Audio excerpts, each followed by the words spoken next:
अंतरराष्ट्रीय युवा विद्वान, जैन दर्शन में यूनिवर्सिटी टॉप व गोल्ड मेडलिस्ट, जैन सिद्धांत एवं न्याय विषयों को सरलता से समझाने वाले, यूएसए, इंग्लैंड, ऑस्ट्रेलिया आदि अनेक देशों में जैन धर्म की महती प्रभावना करने वाले, पंडित टोडरमल पुरस्कार, युवा विद्वत रत्न आदि अनेक पुरस्कारों से सम्मानित मूर्धन्य विद्वान डॉक्टर संजीव कुमार गोधा जयपुर द्वारा जानिए धर्म का मर्म।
हरिहंत सिद्ध सूरी उपाध्याय साधु सर्व अर्थ के प्रकाशी मांगलिक उपकारी है। इनको स्वरूप जाने रागते भाई जो भक्ति काय को नवाए स्तुति को उचारी। धन्य धन्य धन्य इसे काज सब आज भरे कर जोड़े बारे बारे वंदना हमारी है। मंगल कल्याण सुख ऐसो हमें चाहते हैं। ओ मेरी ऐसी दशा जैसी तुमदारी है। ओ मेरी ऐसी दशा जैसी तुमदारी है।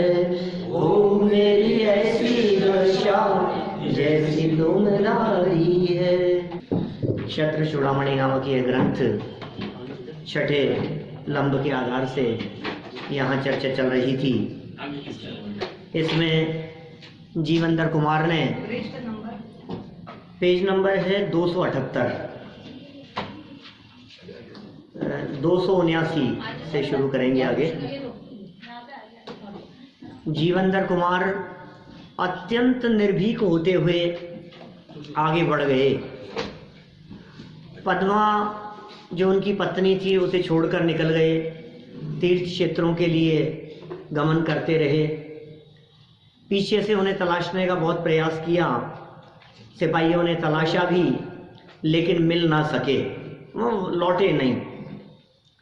वे इधर उधर गमन करते हुए विहार करते हुए तपस्वियों के आश्रम में पहुंच गए और तपस्वियों के आश्रम में पहुंचकर वहाँ उन्होंने तपस्वियों को जब मिथ्या तप करते हुए देखा, तपते हुए देखा, तो उन्हें कुछ उपदेश देने लगे।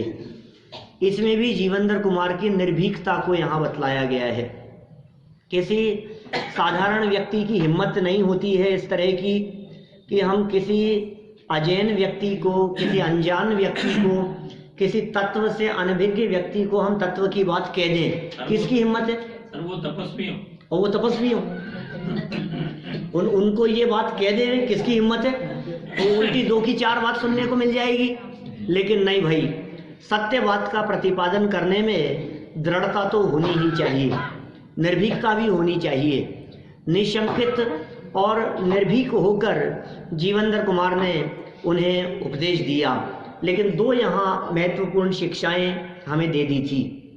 पहली शिक्षा ये कि जब भी आप किसी दूसरे व्यक्ति को समझाएं तो आदर पूर्वक समझाएं। पहली शिक्षा क्या है? आप डांट के नहीं समझाएं, विनय पूर्वक समझाएं। आप यदि डांट के समझाएंगे तो व्यक्ति कभी नहीं समझेगा, तो विनय पूर्वक समझाने की बात कही।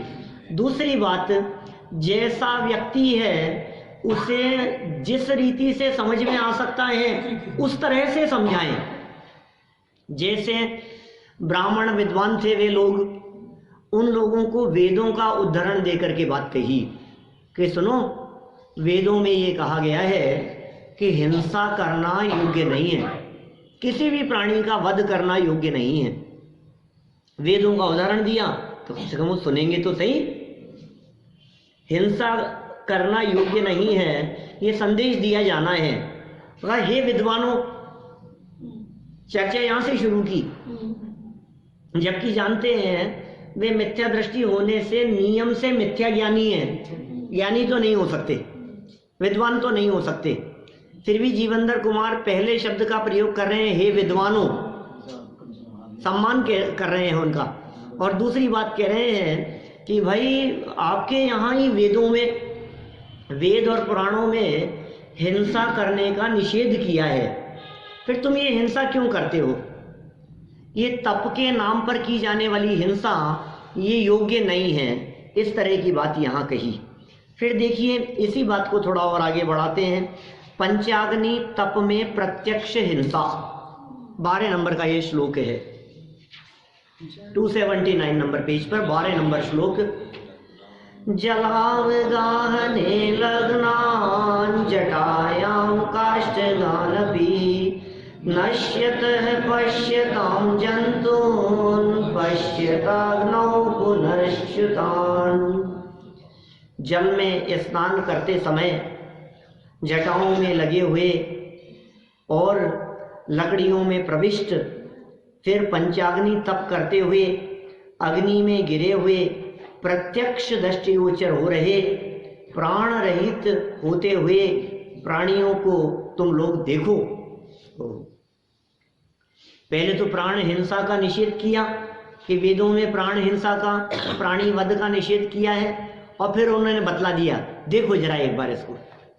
आप ये जो नारियल चढ़ाते हैं जटा वाला, क्या हम इस नारियल को बारे में कहते हैं, एक बार इसे हमारे पास में लाओ, जो तुमने चढ़ाया है ना उसे यहाँ लाओ। ले आए। अब हमने उसको, ये जो व्हाइट मार्बल था उसके ऊपर 2-3 बार ठोका उसको, तो उसमें कैसे जीव चलते हुए दिखाई देते हैं, ये आपको स्पष्ट देखो। मुझे पता ही नहीं था इतने जीव चल रहे हैं। ये क्या हुआ?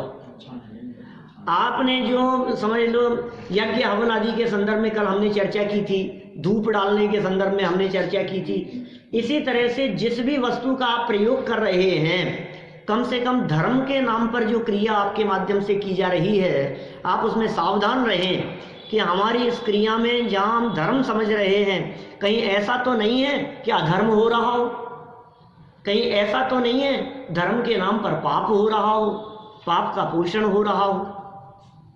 कितनी तरह की बातें, माने जहाँ पंचामृत आदि किए जाते हैं, जहाँ अनेक प्रकार के रसों से जिन प्रतिमाओं के अभिषेक की चर्चाएं की जाती है,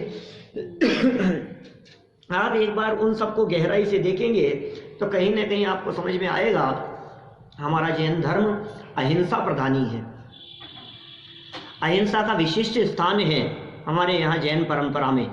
अभी तो अजैन को समझाना है, उनके भी समझ में आती है, यार जो हिंसा तो हो रही है भैया, हम नहीं कर सकते हिंसा। तो क्या क्या समझाया उनको? देखो, स्नान करते समय जब तुम जल में स्नान कर रहे थे तो जटाओं में और लकड़ियां लग गई और लकड़ियों में प्रवेश कर गए, और जब तुम ये तप रहे हो तो अग्नि में ये जीव प्राण रहित होते हुए दिख रहे हैं। इन सब का प्राण वियोग होता हुआ दिखाई दे रहा है। देखो नीचे इन्होंने ये सब चित्र दे करके इस प्रकार की बात कही है। जीवेंद्र कुमार एक तरफ खड़े हुए हैं और ये सब तपस्या करते हुए, यज्ञ आदि हवन आदि करते हुए ये सब यहाँ दिखाई दे रहे हैं। सरल अर्थ देखिए, आप जब प्रातः नदी में स्नान करते हैं, क्या कह रहे हैं? आप लोग जब स्नान करते हैं प्रातः नदी में, तब जल में छोटे छोटे जीव जटाओं में उलझकर मरते हैं। ये आप प्रत्यक्ष देख लीजिए। एक क्रिया का निषेध किया जल स्नान करते समय। आप नदियों में किस तरह के कितने जीव होते हैं आप सोच भी नहीं सकते हो। बहती नदियों में मैंने प्रत्यक्ष देखा है। ये बात होगी कब की, देखो मैं आपको बतलाऊं, सन 1999 में मैं था बिजौलिया 10 लक्षण में, और बिजौलिया के बाद में वहाँ से वे हमें ले गए कहीं किसी नदी में स्नान करने के लिए। 10 लक्षण खत्म होने के एक दिन बाद आसपास में क्षेत्रों के दर्शन कराने के लिए ले गए। फिर वो उधर भीलवाड़ा के पास और उधर आगे कोई नदी बहती थी, बूंदी के आसपास उधर कहीं, तो वहाँ नदी में स्नान कराने के लिए ले गए। तो वहाँ हमने उस नदी के किनारे पर जहाँ जल बह रहा था वहाँ इतने जीव, ये छोटे छोटे से लटें इतनी चलती हुई थी, इतनी अनगिनती मात्रा में, मैंने सोच भी नहीं सकते आप, क्योंकि वो पानी रहता है ना जल, और उसमें कितने जीव होते हैं वो कदाचित आपको दिखे भी नहीं, बहुत बारीक बारीक होते हैं वो। तो ये जब ये यज्ञ करने के पहले नदी में जाकर के स्नान करते हैं तो कहा बहुत सूक्ष्म जीव तुम्हारी जटाओं में, तुम्हारी चोटियों में उलझ करके आ गए। एक तो ये जवाब दिया, प्रत्यक्ष देख लो कितने जीव यहाँ मरते हुए दिखाई दे रहे हैं। और पंचाग्नि तप के लिए जब आप अपने चारों ओर लकड़ियाँ जलाते हैं तो उन लकड़ियों में होने वाले जीव तो जलते ही हैं, तथा उस अग्नि में अनेक जीव और चारों ओर से आकर मरते हैं, कीट पतंगे, वो तो मर ही रहे हैं। लकड़ी में जो जीव हैं वो भी मर रहे हैं। बीधी हुई लकड़ी, कहाँ से लकड़ियाँ आती हैं, उन लकड़ियों के अंदर कितने जीव होते हैं वो सब मर रहे हैं। जाले तक बने रहते हैं लकड़ियों पर, वो सब मर रहे हैं। इतना ही नहीं, चारों तरफ से उड़ करके आने वाले जो कीट पतंगे हैं वे भी उसमें जल करके स्वाहा हो रहे हैं। उन सभी मरते हुए जीवों को आप प्रत्यक्ष ही अपनी आंखों से देख लीजिए।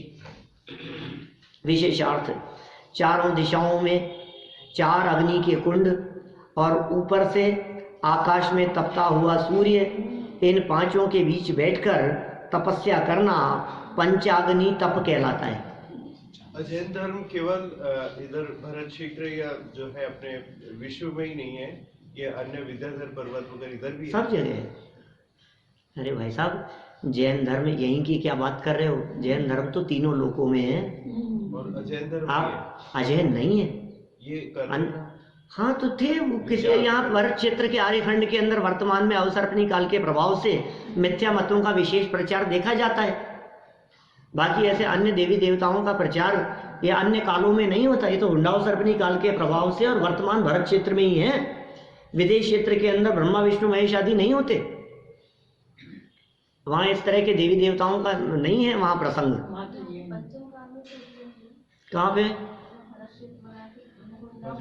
हुंडावसर्पणी के ही प्रभाव से अन्य कालों में ग्रहित मिथ्यात्व तो होता है, लेकिन इस तरह के देवी देवता रूप नहीं होता। ग्रहित मिथ्यात्व इस तरह का होता है, अपनी मान्यता में जो ग्रहित मिथ्यात्व है उस तरह का। यहाँ तो अवसर्पणी काल के प्रभाव से 363 मत चला दिए गए मारीची के माध्यम से। जहाँ तक जैन दर्शन का सवाल है, ये जैन दर्शन तो अधोलोक में भी है, ऊर्ध्वलोक में भी है। तीनों लोकों के इंद्र, 100 इंद्र साक्षात तीर्थंकर परमात्मा के चरणों में झुकते हैं। अधोलोक में कैसे? अधोलोक में नाग कुमार जाति आदि के देव, असुर कुमार जाति के देव, भवनवासी वगैरह ये सब अधोलोक में रहते हैं। जैन दर्शन की बात करें, अकृत्रिम चैत्यालय हैं वे सब। भवनवासी और व्यंतरवासी देव जो अधोलोक में रहते हैं वे सब भगवान के समोच्च चरण में आकर के जिनेंद्र देव की भक्ति आराधना पूजन करते हैं, बहुत भाव से सुनते हैं अधोलोक से आकर। नहीं, फिर प्रश्न खड़ा हो जाता है, ऐसी बात सुनते हैं फिर भी उनके जीवन से जो कार्य होते हैं ना वो होते हैं। देखो ये तो व्यक्तिगत चीज है, जो जीव सुनते हैं वे समझ जाते हैं, सभी तो नहीं सुनते। जो नहीं सुनते हैं वे लड़ाने बिड़ाने के कार्य में उलझे रहते हैं। सब नहीं होते। इसी तरह से अधोलोक में 7 करोड़ 72 लाख अकृत्रिम चैत्यालय हैं।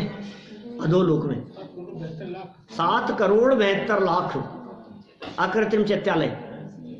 3 लोक के जो अकृत्रिम चैत्यालयों की संख्या कही जाती है, हम रोजाना पूजन करते समय बोलते हैं,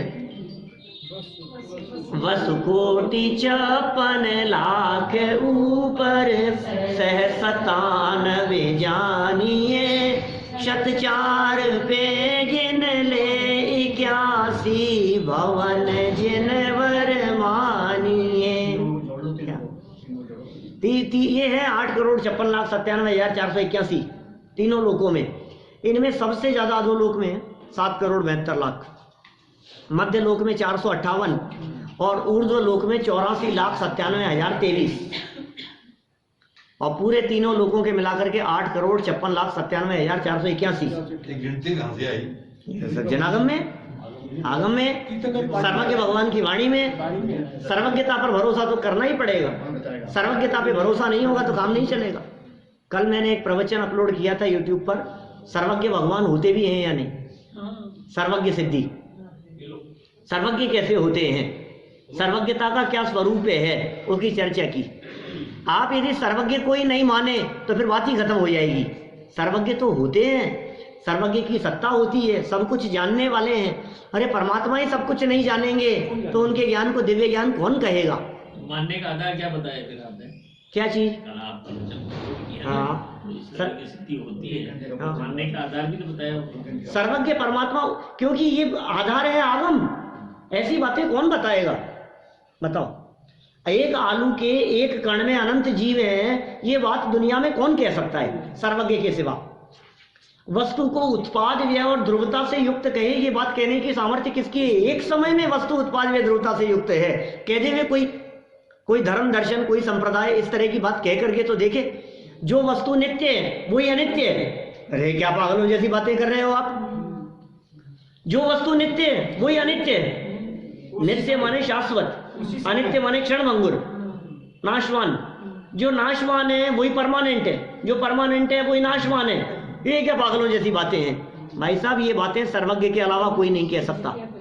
ये बात वीतरागी परमात्मा के अलावा कोई नहीं कह सकता है। बोलो, छना हुआ पानी है, अभी छान करके पी रहे हैं हम, और पौन घंटे 1 घंटे पड़ा रहा, बोले दोबारा इसमें जीव उत्पन्न हो गए, कौन कहे? दोनों के स्वाद भी अंतर हो जाता है। बोलो, ये सर्वज्ञ के अलावा इस तरह की बातें कहने वाला कोई नहीं है। वीतरागी हैं और सर्वज्ञ हैं, ये तीनों लोगों को आलोक सहित भूत वर्तमान और भविष्य रूप से जानते हैं, स्पष्ट जानते हैं। नहीं तो स्वर्ग की चर्चा नहीं हो सकती, नरक की चर्चा नहीं हो सकती।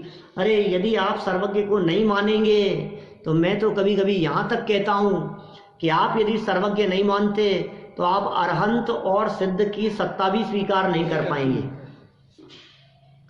आप नमो अरिहंताणम और नमो सिद्धाणम भी नहीं बोल पाएंगे भैया। आप यदि प्रत्यक्ष को ही प्रमाण मानेंगे ना, जो सामने दिख रहा है, बस मैं तो इसी को मानता हूं, जो दिख रहा है इसी को स्वीकार कर रहा हूं, है ही नहीं, हम कैसे मान ले? हम तो नहीं मानते, तो अनंत को कैसे मानोगे? एक बार वचन काय की गुप्ती करके गायक स्वभाव में बैठ और देख अनुभव में क्या क्या आता है, सब दिखेगा। किसी की कोई जरूरत नहीं है।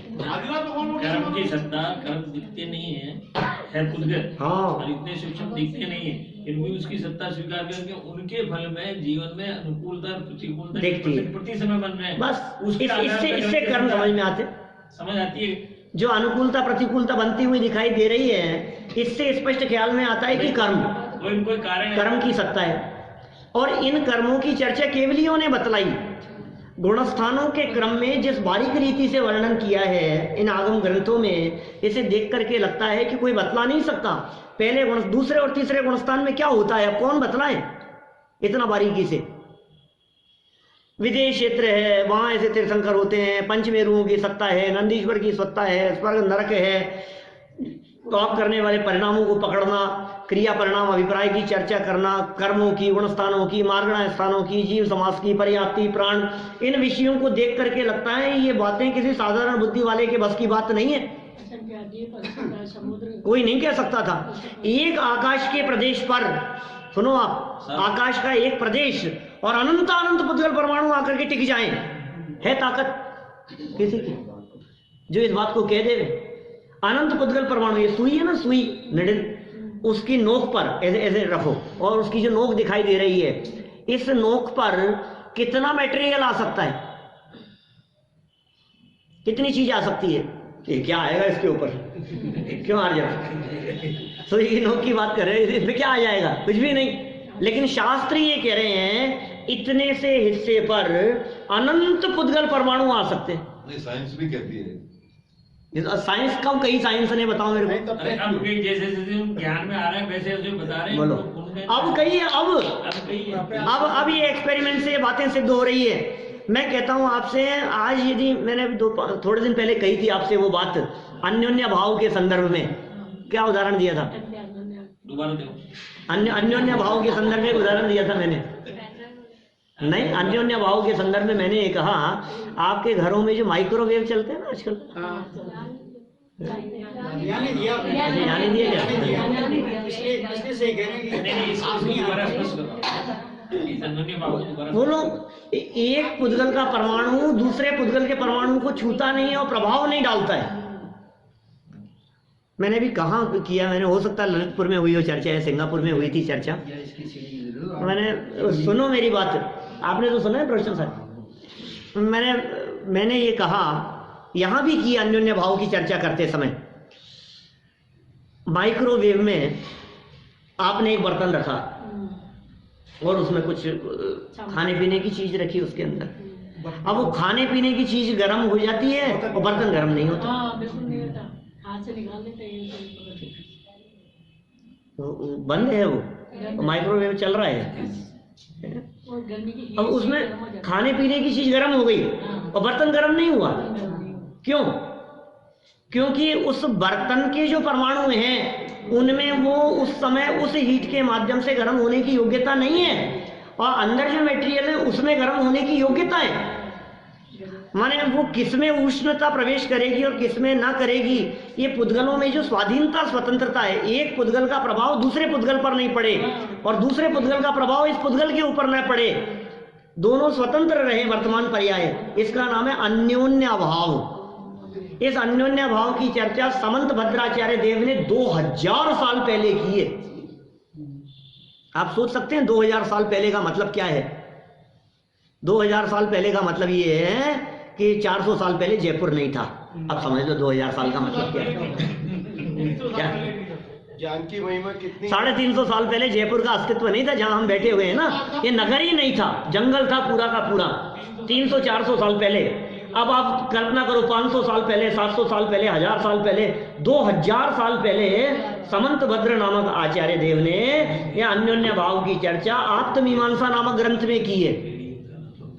मैं जिन पुद्गल परमाणुओं के एकत्रित होने की बात कर रहा था, इन पुद्गल परमाणुओं के एकत्रित होने की चर्चा प्रवचन सार महान शास्त्र में आचार्य कुंद स्वामी ने 140 नंबर गाथा में की।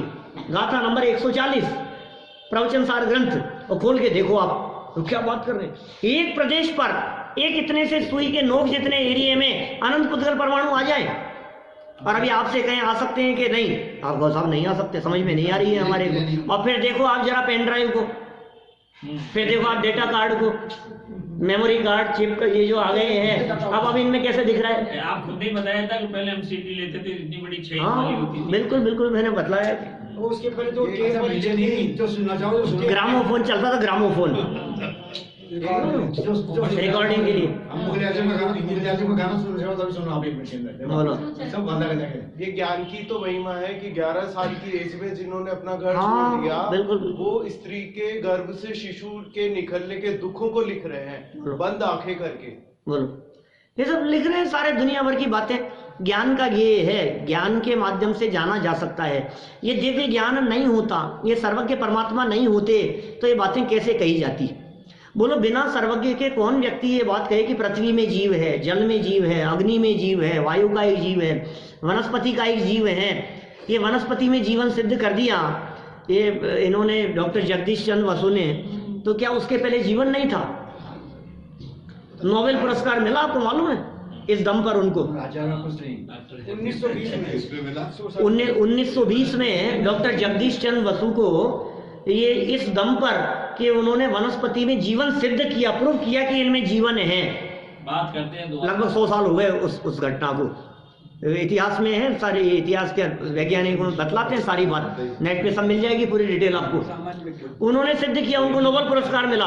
कब? अभी 100 साल पहले। और हम कह रहे हैं हजारों सालों से ये बातें हमारे यहाँ शास्त्रों में लिखी है। उन्होंने कौन सी लेबोरेटरी में बैठ करके ये बातें लिखी? हमारे वैज्ञानिक, हमारे दिगंबर संतों ने, बीतरागी संतों ने। उनके पास में कुछ रिसर्च के साधन नहीं थे, कोई इंस्ट्रूमेंट नहीं थे, कोई औजार नहीं थे, उपकरण नहीं थे, कहीं इस तरह की कोई सुविधाएं नहीं थी, कोई लैब नहीं थी। अरे विज्ञान कितना पुराना, मुश्किल से 400 साल, 450, 500 साल पुराना। इससे पहले विज्ञान नहीं था, वैज्ञानिक नहीं थे। हमने उन्नति क्यों नहीं करी जानते हुए? इससे ज्यादा उन्नति क्या करेंगे? जैन दर्शन में उन्नति को कोई स्थान नहीं है, जो है सो है, अनादि अनंत एक स्वरूप है, इसमें क्या उन्नति होगी? हमारी श्रद्धा कहाँ पर है? कितने लोग आगे सुनने? देखो, जैन दर्शन और जैन संस्कृति की उन्नति का सवाल नहीं है। उन्नति तो इस विषय को अपने श्रद्धा के लेवल पर स्वीकार कर अपने में उन्नति करना है। क्या उन्नति से मेरा मतलब ये, इसको प्रदर्शित क्यों नहीं किया गया? जो वर्ल्ड पहले जान लेता है। खूब प्रदर्शित किया माने कौन? आज भी है ना। हम ये कह रहे हैं 1920 में इन्होंने किया, हम तो दिखा रहे हैं ना, एविडेंस है ना हमारे पास में, उससे पहले ये बातें प्रूव है, संतों के द्वारा लिखी गई। फिर आचार्य ये कह रहे हैं ना, तू तो तेरा कल्याण। और फिर दूसरी बात ये भी तो है कि हमारे यहाँ संतों को न तो नाम करना है, न यश प्रतिष्ठा चाहिए, न मान सम्मान चाहिए, अभिमान भी तो है। उन्हें क्या करना है? उन्हें तो यश प्रतिष्ठा सम्मान मान कुछ नहीं चाहिए। वो इन सब बातों से दूर रहने वाले हैं, इसलिए वे इन बातों की परवाह भी नहीं करते, कौन स्वीकार करेगा और कौन नहीं करेगा। उन्होंने तो सहज वीतराग भाव से इन बातों का वर्णन किया। समझने वाले समझ लेंगे, नहीं समझने वाले नहीं समझ पाएंगे। देखो जीवेंद्र कुमार ने कितने वीतराग भाव से उन लोगों को, जो लोग पंचाग्नि तप रहे हैं। पंचाग्नि क्या है? चारों तरफ अग्नि जलाओ और ऊपर से आकाश तपता हुआ दिखाई दे, 5 तरफ से जहां तपन दिखाई देवे, और बीच में बैठ करके भीषण गर्मी के काल में जो तपस्या करते हैं, वे पंचाग्नि तपने वाले दिखाई देते हैं। अब साहब एक बार ये बता दो, सर्वभौम क्या बोला आपने? उसका क्या मतलब? सर्वज्ञ। उसका क्या मतलब है? अरे भगवान, अब साहब नहीं जाना। कोई बात नहीं। देखो मैंने अभी कल परसों भी तो कही थी, ज्ञ सर्वज्ञ। ज्ञ जो होता है, ये ज्ञ जानने के अर्थ में ज्ञ। अब कहा अल्पज्ञ, तो अल्प जानने वाला, वो अल्पज्ञ, ठीक है ना। और क्या क्या शब्द दिए थे हमने? विज्ञ, विशेष रूप से जानने वाला वो विज्ञ। अज्ञ, नहीं जानने वाला वो अज्ञ। और सर्वज्ञ, सब कुछ जानने वाला वो सर्वज्ञ। ऐसा काम हो सकता है जो सर्वज्ञ होगा, सब कुछ जानता है? ऐसा ही तो है, वही तो हम कह रहे हैं। जो जीव साधना करके और मुक्ति की प्राप्ति करते हैं, जो परमात्मा बन जाते हैं, वे सर्वज्ञ होते हैं, वे सब कुछ जानने वाले होते हैं। भगवान वर्धमान स्वामी के ज्ञान में सब कुछ झलक रहा है, लोकालोक झलक रहे हैं उनके ज्ञान में। वो ज्ञान दिव्य ज्ञान है, वो अद्भुत ज्ञान है। वो बाहरी पदार्थों को जान करके इकट्ठा नहीं हुआ है, वो ऐसा ज्ञान है जो अंदर से निकला हुआ ज्ञान है। ये अंतर का दिव्य ज्ञान अद्भुत ज्ञान होता है, ये विलक्षण ज्ञान है, जिस ज्ञान की सामर्थ्य से सारा जगत युगपथ एट ए टाइम जानने में आता है। एक एक को जान करके नहीं जान सकते। सारे तीर्थंकर सर्वज्ञ हैं, सारे भगवान सर्वज्ञ हैं। वीतरागता और सर्वज्ञता जिनके जीवन में प्रकट हुई है, वे कौन है? हमारे सब अरहंत और सिद्ध परमात्मा। ऐसा सर्वज्ञत्वपन शक्ति अपेक्षा से हमारे में भी मौजूद है। बस केवल आवरण और बंधन समझ में आता है, अपने में भी हर आत्मा में देखो परमात्मा बस रहा है। हर आत्मा में सर्वज्ञ होने की सामर्थ्य है। एक सर्वज्ञत्व नाम की शक्ति है आत्मा की। आत्मा माने कौन? मैं। आत्मा माने मैं स्वयं, मुझ में एक इस तरह की शक्ति है।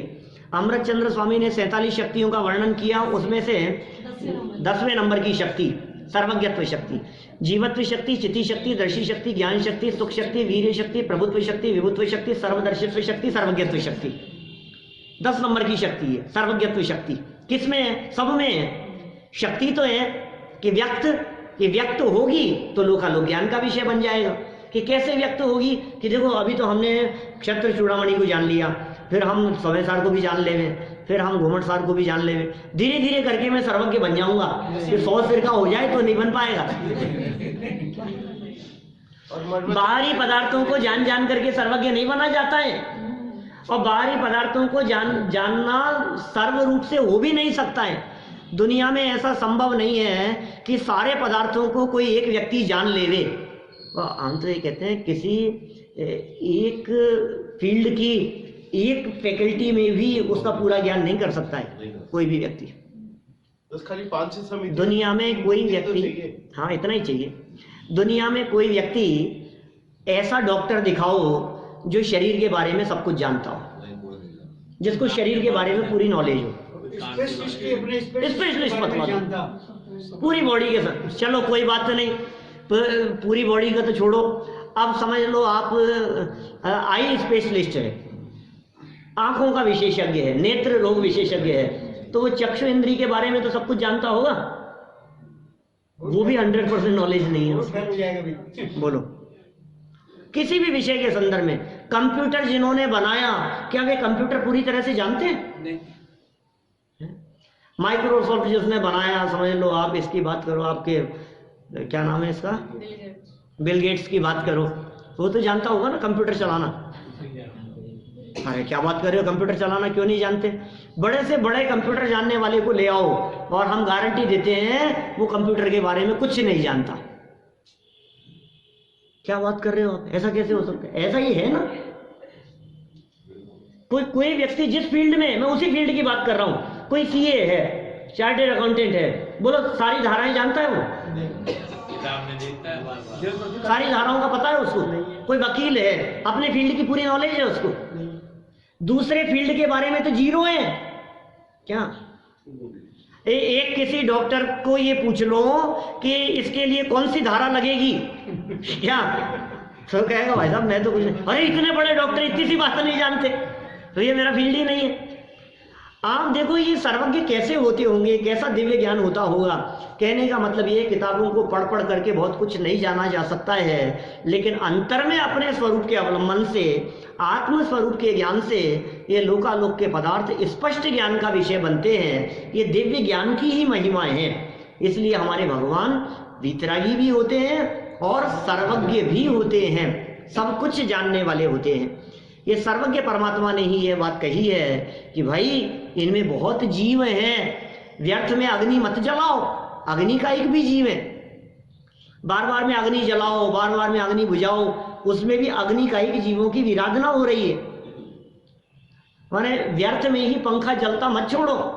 सवाल बिजली के बिल का नहीं है, सवाल हिंसा का है। ये लाइट जो जल रही है, इस लाइट के माध्यम से अग्नि का एक जीवों की विराधना हो रही है। जो फैन चलता है उसके माध्यम से वायु कायिक और अग्नि कायिक दोनों प्रकार के जीवों की विराधना हो रही है। जीवों के प्रति करुणा भाव होना चाहिए। क्या हो गया, नल चालू छोड़ दिया तो थोड़ा पानी बह गया तो क्या फर्क पड़ गया? जब तक बहना चालू नहीं होगा तब तक तो हम नल बंद करेंगे ही नहीं। तो तुम्हें पता है उसमें कितने जीव मर रहे हैं, कितनों की हिंसा हो रही है। आप सावधानी रखें, एक बूंद भी पानी वेस्ट क्यों जाए। तो हमारे बुढ़ी महाराज तो बिजली की खूब जला करके सोते। अरे नहीं सोते थे, सोते आप नहीं सोते। अरे सोते हैं साहब, मैंने देखे जला के रखते हैं। आप इस समय जो करते हैं उसके चलो कोई बात नहीं, हम तो मुनिराज नहीं जलाते भाई, जो जलाते हैं हाँ, इसलिए सावधान रहो भाई, सतर्क रहो। जला देता हूँ, जल्दी रहेगी आपको। मतलब श्रावकों की नासमझी का काम है ये, उन्हें भी नहीं जलाना चाहिए, ऐसा नहीं करना चाहिए। अरे हमने तो ऐसे श्रावक देखे हैं, क्या अपनी सभा में हुकुमचंद जी लोढ़ा साहब आते थे, वो अपने हाथ से वैन नहीं चलाते थे। और बहुत लोग मेरे चेहरे के सामने आ रहे हैं, निगाह के सामने आ रहे हैं, जो अपने हाथों से तारा बहन नहीं जलाती। हाँ, क्या फर्क पड़ता है, दिगंबर श्वेतांबर से कोई फर्क नहीं पड़ता। लेकिन करुणा भाव है या नहीं मन में, जीवों के प्रति विराधना क्यों हो हमारे निमित्त से, हम क्यों नहीं बर्दाश्त कर सकते हैं। कोई दूसरा व्यक्ति जला देवे तो जला देवे, बैठे रहेंगे कोई बात नहीं, लेकिन अपने हाथ से वो जलाते नहीं, प्रयोग में ही नहीं लेते। चलो ये तो तब तपते हुए दिखाई दे रहे हैं, देखें अब देखो साहब क्यों उलझे अपन तो अपना विषय चलाए ना। हाँ विराधना हो रही है ना, देखो कोई कर भी देते बंद हैं, नहीं कराते हैं और बंद को चलाते नहीं है। जो जैसे स्थिति है सहज रहते हैं, साम्य भाव होता है मनराजों के जीवन में। देखिए विशेषार्थ देखिए इसका, पंचाग्नि तप जीवों की हिंसा का कारण होने से संसार का ही कारण है। पढ़ लिए क्या ये सब अपन ने, क्या हुआ? 13 नंबर का श्लोक पढ़ना है, 13 श्लोक 280 पे पढ़ो। 13 नंबर का श्लोक पढ़ना है अभी तो। हाँ, ऊपर का विशेषार्थ पढ़ा था अपन ने, 13 नंबर का श्लोक पढ़ो। देखो पंचाग्नि तप हिंसा का आयतन, आयतन माने क्या होता है?